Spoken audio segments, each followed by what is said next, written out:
Assalamu alaikum, everyone, and welcome to the Balance and Thrive podcast series. Today, our session is about sugar addiction, and the title is Help, I'm Addicted to Sugar. So hopefully, bidnillah ta'ala, you guys will get some really good practical tips to kind of include in your life or to even contemplate, because I think sometimes there are things that we need to think about and look inwards in our lives as to what is going on and why we are making certain food choices over and over again. So for those of you who don't know me or are here for the first time, I'm Faria. I'm certified in health, wellness, and nutrition, and I have a special interest in helping women overcome insulin resistance. I have so far helped women balance their blood sugars, lose weight effortlessly, kill their sugar addictions, and have boundless energy, to name just a few of our successes, all without any supplementations or calorie counting or portion restrictions or any intense workouts. These were usually via one-to-one and group coaching with my signature program. And just a short disclaimer, the information provided to you today is for educational purposes only. It is not intended to diagnose or cure. If you have a serious medical concern, please reach out to a qualified practitioner. Okay, so the session today related to sugar. Where does this sugar addiction stem from? What can we do about it? And why should you even care? Because look, let's face it, we all know sugar isn't great for us. So why do we have so much trouble giving it up? And when we do, why do we find ourselves craving it? For some people, it seems to have this invisible grip on them that no matter what they do, they simply cannot shake it off. Well, there's actually a science behind it, and it's called neuromarketing. And what it is, it's a strategic invasion of human consciousness designed to hyperactivate and agitate the dopamine, endorphin functions of the brain. So basically your feel-good, pleasure-giving hormones. So the scientists behind this, because it isn't just people making food in a lab, in a plant, right? It's actually got scientists behind it, and they create these foods and they know exactly how to make them more addictive, like what needs to be a bit of this and a bit of that to get you hooked. What they essentially are trying to do is to market happiness in a bottle. This could look like a new chocolate flavor. This could look like a seasonal special, right? And that's going to pique our interest and make us go, oh, well, we haven't tried that one. Let's go. Its aim is to create mass addiction, and it looks like they've been pretty successful with it. Now, a lot of people say that when they eat sugar, it makes them feel happy. This isn't happiness, it's pleasure. Now, when something's pleasurable, you say to yourself, this feels good, I want more. When something makes you happy, you say to yourself, this feels good, I'm content. So there's a difference in what you're actually experiencing. Now, when something is pleasurable, the dopamine and opiate that is released is short term. So those feel-good hormones are not there for a very long time. But with contentment, when you're content, those feel-good hormones are more steady, and they're coupled with slow release serotonin, which is also another hormone. And it's something that you guys need to understand, is that it's not easy to get addicted to serotonin behaviors. So pleasure in the absence of contentment may lead to addictions where you simply seek instant gratification. And the powers to be, the people who are making these foods or in charge of these companies, they know that this behavior is very profitable. So now, with this in mind, the first step in overcoming a sugar addiction is to actually stop consuming those ultra processed items, right? The ones where you know they aren't good for you. They're usually easy to spot because if you switch the packet round, they'll be the ones which will have 10 or more ingredients, and they'll be the ones which will have ingredients that you can't even pronounce. So that is the first indication to you to put that thing back and to stop even bringing those items into your home, right? Because if it's out of sight, it's out of mind. If you know you've got that thing sitting in your fridge or your cupboard, it's going to be playing on your mind.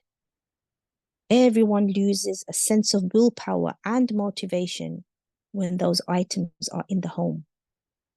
And these items are designed to literally change your brain. Now, the other area where a lot of people struggle is they say, well, everything in moderation. And because sugar is so socially accepted, it's difficult to pull yourself away from it. And many people do say everything in moderation is fine. However, this isn't what you would say to someone who was an alcoholic or a drug abuser. Sometimes a reminder of exactly what it does to the body can be the push that we need to give it up, because our usage is spiraling out of control. And you ladies know yourselves well.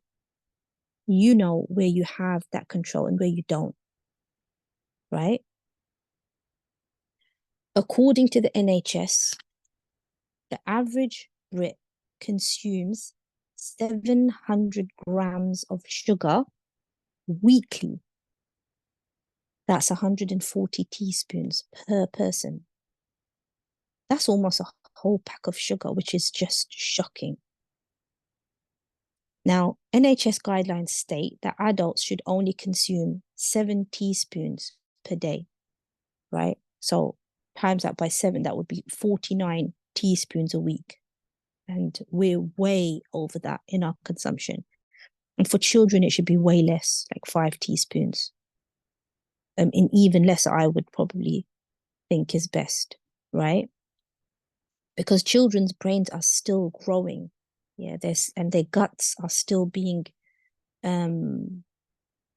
formed, right? So putting sugar into a young person's diet and switching up their palate like that is just a recipe for long-term disaster. Now, 84% of the people who were surveyed in the UK consume at least one sugary item per day. And 79% actually stated that they had at least 3 sugary items. Okay, this isn't moderation. This is in excess, and it's slowly killing us. Now, the other thing that makes people kind of question as to whether they need to make a change or not is the fact that the impact of sugar isn't instantaneous, right? So you consume it, nothing happens, right? You have some more another day and, you feel, oh, I'm fine. Nothing happened to me. Many of us don't believe it's really impacting us negatively at all. So what exactly does it do? Well, here are just a few of the areas that it impacts. Early aging, easy weight gain. It's directly correlated to type 2 diabetes, right? Which is purely diet lifestyle disease, completely preventable by the permission of Allah. It causes inflammation because it actually taxes the body of its mineral stores. It requires so much of the body to deal with that your body pulls these minerals from your bones to deal with digesting it. It causes then nutritional deficiencies. It's damaging for oral health, gut dysfunction, just to name a few. Now, if sugar does have a hold of you in this way, then you need to figure out what you are choosing it for, because you know it's not great for you, right? So what exactly is it giving you? For some, it's a sense of comfort because they're so lonely. For some, it's escapism from the pain in their lives. For some, it's a feeling of rebellion, right? Maybe you were so restricted growing up, being a young child, that now you're like, yeah, I can eat it. Why not? For some, it's habitual. And for some, it's just out of boredom. So sit down and think, what is it for you? What does it actually serve as a purpose in your life? And then take steps to rectify it. Now, from a lifestyle perspective, remove the things that give you artificial dopamine hits, like too much TV or phone scrolling. Do the things that nourish your soul. Because think about it. When was the last time you actually did something just for you? Shift your belief that you need these sources of comfort in your life from things like sugar, because a lot of people are just using it to self-medicate. Look at where your needs are not being met. And a big one for a lot of women is not feeling safe. When your body doesn't feel safe, other areas related to stress and cortisol are likely to be heightened. This means you're in survival mode. It's at this point that you realize it could potentially be your lifestyle that is pushing you to choose sugar. Now, from a dietary standpoint, what's going on? What do your meals look like? Are you even eating enough? Are you skipping meals? Are you heavily restrictive? Now, we know that protein is the most satisfying macro. Do you consume enough in the day? Because this is another way to create safety in the body.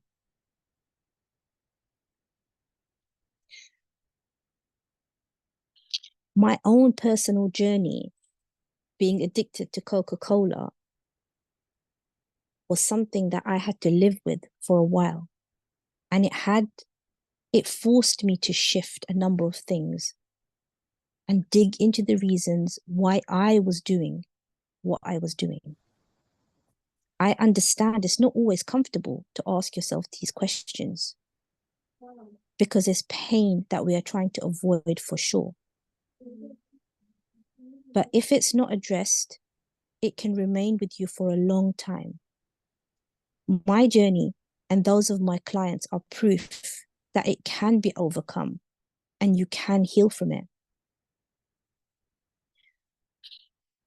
So I hope that today you've gained some insights where you can start exploring in your own life as to what is going on and what are you choosing to nourish yourself with on a daily basis so that you can become in control of your food rather than it controlling you. Look at all areas of your life, not just what's at the end of your fork. Look at the thoughts that you're consuming. Look at the information that is coming into you every single day. Healing is top down, and true success, long-term success, is going to require you to dig a little bit deeper into yourself. And I hope today's given you another avenue to think about when it comes to food addiction and sugar addiction. Jazakallahu khairan.